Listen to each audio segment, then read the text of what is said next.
اس کو ہر بندہ محسوس نہیں کر سکتا. تو میں اور میرے اور آپ کے لیے یہ معیار ہی نہیں ہے. یہ ولیوں کی تکریم ضرور ہے اور برحق کا انکار کفر ہے, لیکن یہ معرفت کا ذریعہ نہیں ہے. معرفت کا ذریعہ قرآن نے دوسرے مقام پہ بیان فرمایا, الذین آمنوا وکانوا یتقون. امام غزالی نے, امام رازی نے یہ فرمایا, قوت نظریہ اور قوت عملیہ یہ جتنی مضبوط ہوگی, بڑی اونچی ہوگی, اس قدر ہی جو ہے وہ اللہ کا بڑا ولی ہوگا. اور پھر اس کا نظریہ بھی اتنا مضبوط ہوگا, اور پھر اس حساب سے اس کے منصب کے اعتبار سے اس کے تقوی کا معیار بھی اس کے مطابق ہوگا. عام مومن کے لیے تو فرمایا گیا بالخصوص قرب قیامت میں کہ دین کے 10ویں حصے پر بھی عمل کر لیا تو کافی ہو جائے گا. لیکن ان لوگوں کا جو خواص ہیں تو ظاہر ہے کہ ان لوگوں کا جو ہے وہ امتحان بھی اتنا بڑا ہوگا. حضرت امام محمد بن حنبل بیٹھے تھے تو ایک خاتون آئی, کہا حضرت ایک مسئلہ پوچھنا چاہتی ہوں. کہا پوچھئے.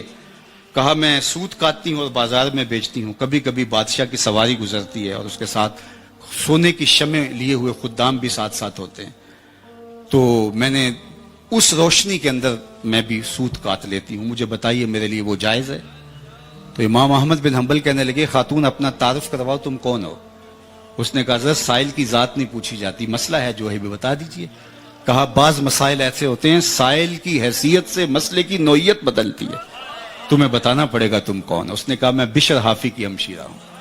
فرمایا خاتون تمہارے لیے جائز نہیں ہے. تو جتنا مرتبہ اونچا ہوگا اس حساب سے اس کے تقوی کا معیار بھی وہی ہوگا. اعلی حضرت امام اہل محبت امام الشاہ احمد رضا خان فاضل بریلوی علیہ رحمہ ایک دعوت پہ گئے, تو انہوں نے جو ہے وہ مختلف چیزیں رکھی, تو تھوڑا سا شوربہ بھی تھا اس میں, تو آپ نے شوربے کا گھونٹ لیا اور اتنا لذیذ تھا, جی چاہا کہ یہ شوربہ پی لوں. صاحب خانہ کو بلایا, کہا اگر اجازت دو تو یہ شوربہ پی سکتا ہوں؟ اس نے کہا کہ حضرت یہ سب کچھ آپ کے لیے. فرمایا نہیں, شوربے کا عرف مشروب نہیں معقول ہے, یعنی جو صاحب دعوت شوربہ رکھتا ہے یہ بطور سالن رکھتا ہے, بطور مشروب پینے کے لیے نہیں رکھتا. تو میں چونکہ عرف سے ہٹنے لگا ہوں تو مجھے آپ سے اجازت لینا پڑے گا, چونکہ اگر میرے دیکھا دیکھی سب عرف سے ہٹ جائیں تو شوربہ تو اس حساب سے تیار ہی نہیں ہوتا, تو اس لیے آپ کو شرمندگی ہوگی. اللہ اکبر. میں اور آپ اپنے رویے دیکھیں, اپنا طرز زندگی دیکھیں, ہمارے بزرگ جن کا آج نام ہے ان کی احتیاطیں دیکھیں. امام اعظم ابو حنیفہ علیہ رحمہ یہ تھے بزرگ, یہ تھی ولایت, یہ تھے صوفیاء. آپ نے کسی سے قرض لینا ہے, دروازے پہ دستک دی, پیچھے آ کے دھوپ میں کھڑے ہو گئے, کسی نے کہا حضرت سایہ دیوار کا پڑ رہا ہے تو آپ یہاں رک کے انتظار کیجئے صاحب خانہ کا. کہا جس سے قرض لینا ہو اس سے نفع لینا ہی تو سود ہوتا ہے, میں اس کی دیوار کے سائے کا نفع بھی نہیں لینا چاہتا. تو یہ تھے وہ صوفیاء.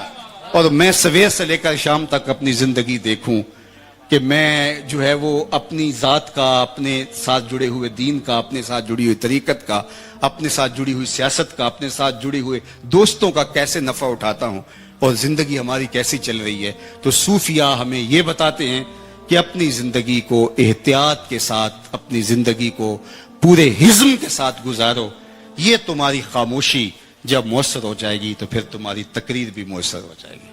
تو اس لیے وہی بات جہاں سے شروع ہوئی بات وہاں آ کے ختم ہوتی ہے کہ جس شخص کی خاموشی نفع نہیں دیتی اس کی تقریر بھی نفع نہیں دیتی.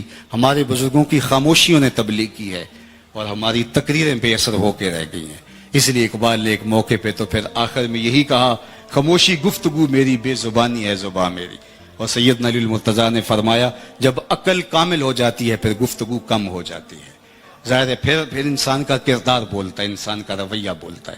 اور ہمارے اسلاف نے یہی کیا اور ان کی نظریں اٹھی اور 90 لاکھ کافروں کو کلمہ توحید پڑھا دیا. اور ہماری چینلوں پہ پھیلی ہوئی اور مختلف ذرائع سے پھیلی ہوئی تقریریں کانوں کے تلذذ کے علاوہ کچھ باقی نہ بچا, اس لیے کہ اس کے پیچھے جو ہے وہ ہمارے کردار کا زور نہ رہا. تو کردار کی طاقت آپ کو مؤثر بناتی ہے. اور آج ہمارا جو مسئلہ امت مسلمہ کا ہے وہ یہی ہے کہ آج ہمارے پاس گفتار بہت ہے, کردار ہمارے پاس نہیں رہا. تو کردار کے نہ رہنے سے قومیں کبھی بھی آگے نہیں بڑھتی. اور آج ہم جس طرح سے ہیں, اللہ ہمیں صوفیاء کی حقیقی تعلیمات کے اجالوں میں زندگی بسر کرنے کی توفیق ارزانی فرمائے.